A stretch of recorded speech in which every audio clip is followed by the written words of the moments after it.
go'aanka ay kooxda argagixisada ee TPLF ay ku doonaysay inay waddanka ku burburiso oo ay rabto inay u marto jid kasta oo suuragalaya haddii ay noqoto dagaal kala qaybinta bulshada propagando ka been abuurka saxaafadda ayay shacabka Itoobiya caalamka daafihiisa ku qabteen dibadbaxyo iyo kulamo looga soo horjeeda argagixisada. haddaba jaaliyadda deegaanka Soomaalida ee cariga Mareykanka ayaa Minnesota ku qabatay kulan lagu taageerayo howlgalka ay dawladdu ka wado waqooyiga dalka, sidoo kalena lagu dhiirigelinayo xukuumadda deegaanka loogana soo horjeedo TPLF. kulankan waxaa ka soo qayb galay jaaliyadda Soomaalida oo ay ka mid yihiin aqoon-yahanka, odayaasha, dhalinyarada, siyaasiyiinta iyo bulshada qaybaheeda kala duwan.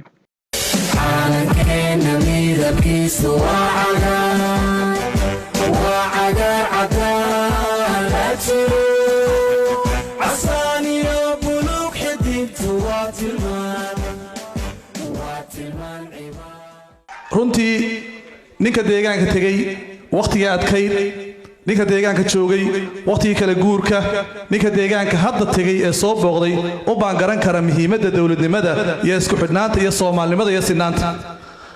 runtii 3 sano waa waqti aad u yar, laakiin waxay u dhigantaa 30 sano iyo 40 sano oo deegaanku jiray. waxqabadka la qabtay nin kastaaba indhihiisa ayaa u macalina.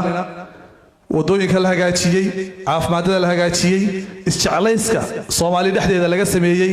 Soomaalinimada jigjiga taala maanta Minneapolis aynu joogno ma taalo. ninka Soomaalinimo kale meel kale ka raadinaya cirkaas uu jirtaa isaga garameesho keen Soomaalinimada. annagu Soomaali baan nahay, Soomaali baan ku faannaa, dawladdeedu waa Soomaalinimo. calankaas aad arkaysaan ku xardhan, calanka buluuga xidigta 5 xidigood waa Soomaalinimo. Soomaalinimo ku faannaa, cid kale oo Soomaalinimo nooga hoos martaana ma jirto, cid Soomaalinimo nooga turjumi kartaana ma jirto. Itoobiyada weyna qowmiyad baan ka nahay, Soomaali la yiraahdo. Soomaalinimo iyo dawlad baan leenahay. nin noo keeni karaa ma jiro. mas'uuliyaddeeda waxa iska leh nimanka hoos ku xadhan ee halka noo jooga ee aanu aaminsanahay ayaa anaga mas'uuliyaddeeda haya. cid noo matali kartaana ma jirto. hawsha waxa la weydiin karaa arrimaha deegaankeena madaxda aan doorno baa la weydiin karaa. cid kale oo la weydiin karaa ma jirto. nin ila mid ah ama qof ila mid ah ama shakhsi ila mid ah oo muwaadin ah oo kasto joogana waxa loo baahan yahay inuu dawladnimadiisa, Soomaalinimadiisa ilaaliyo. waxaan caawa aad ugu faraxsanahay inay isdhex fadhido oo calankii OLF uu babanhayo, calankii stateku uu babanhayo. OLF ay ku qanacday hogaaminta deegaanka ka jirta ee Mustafa Maxamed Cumar uu hogaaminayo, inay ku qanacday oo ay maanta garab taagan tahay oo kabineedka ka mid tahay oo maanta qorigii xidhnaa ee caruurta lala dhex ordayay maanta uu xidhan yahay keebkiisu. aad baan ugu faraxsanahay.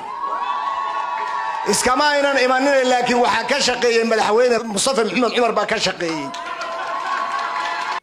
isbedelka waddanka ka dhacay 3 buu inoo qaybiyay inaga.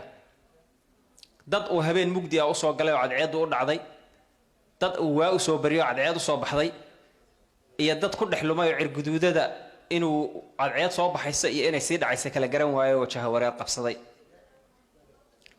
maanta 3 sano kadib 3dii qolaan u qaybsannahay. dagaalka maanta Itoobiya ka socda dadkii ay cadceedoodu dhacday baa wada. xukuumaddii hore iyo ciddii ku noolayd marna lagama guulaysanin waddanka. khalad aad u weyn oo istiraatiijig ah buu noqonayaa haddaad u malaysaan dagaalka maanta socda inuuna ina qusaynin uu yahay dagaal Itoobiya u dhaxaysa. waa khalad arrintaasu.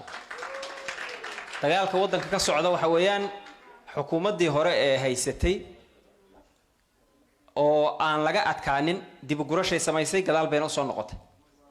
qolada kale la dagaalamaysan waa qoladii isbedelka waday. innaga xukuumaddan hadda timid weli wax dhibaato inagama soo gaadhin. laga yaabo inay inoo kan shala yihiin oo hadday waqti helaan ayagana ay waxay doonaan samayn doonaan oo lagu basimin. laakiin isbedelkii wax fara badan buu inoo taray. markii Cabdi Ilay la xidhay ee Jeeloogaadeen la xidhay ee Bayaxaw la xidhay saddex dhacdo waaweyn bay ahaayeen. saddex sana maantana la joogaa dagaalka hadda dib u soo cusboonaaday qof kasta oo qaangaad ah looga sheekayn maayo waxa laga yaabaa family ayna dhibaatadii TPLF taabanin inuu nisa jirin wadanka ku noolayn hadday soo noqoto amarka oo horeeya soo baxa waad garanaysaan wuxuu yahay dadkii jeelogaadeen ka baxay bilaa sharci buu kaga maqan yahay xabsiga iska soo xaadiriya oo weysiiska oo horeeya noqon doonta qof walba numberkiisii isagoo wata inuu soo noqday noqon doonta yaa ka badbaadi marka qof aan walaalkii ku xidhnayn adeerkii ku xidhnayn ama qaraabadiisa qof uu ku xidhnayn ma jirin waxa marka nasiib darro ah in ay TPLF rajaynaysa maanta Soomaali xooga inay hesho oo Soomaalida la dagaalanta oo jabisa muddadii aynu Itoobiya ka mid ahayn ama aynu is-agdaganayn oo inta hadda la garanaya dagaal baa inaga dhex socday ayaguna waa ina barteen sida loola dagaalamo inaguna waa sida laynoola dagaalamo inaguna sida iyaga loola dagaalamo waa naqaanaa inaga hasheena iyo dhulkeena qarunta ee cidlada ah iyo iimaankeena oo adagoon Ilaahay tala saarano cid kale mayna aqoonin baa naqaanaa ayaguna waxay yaqaanaan mid inaga mida oo la kaxaysto oo lagu shaqaysto inaga ina jabiya inta la xusuusan yahay Sayid Maxamed xilligiisii arrintaas way guuleysatay kadibna waxa lagu qortay buuga taariikhda ee la isticmaali doono tii u dambeysay hadda oo elfna way jabisay arrintaas jabisay waxaynu isugu nimid inaan garab istaagno inaan u hiilino inaan tusaalayno inaan hoga tusaalayno inaan tilmaano inaan cudud iyo cod u noqono dawlad deegaanka ismaamulka Soomaalida midaasaanu isugu nimid maanta taasaan isugu nimid waxaan ku garab istaagaynaa sugidda ay bifadlilaahi tacaala sugeen amniga deegaanka ka jira deegaanka Soomaaliyeed maanta wuxuu gidaar u yahay wadanka dhan ee Ethiopia gidaarkaas ay ciidamadu joogaan ay gabdhaha iyo wiilasha Soomaaliyeed joogaan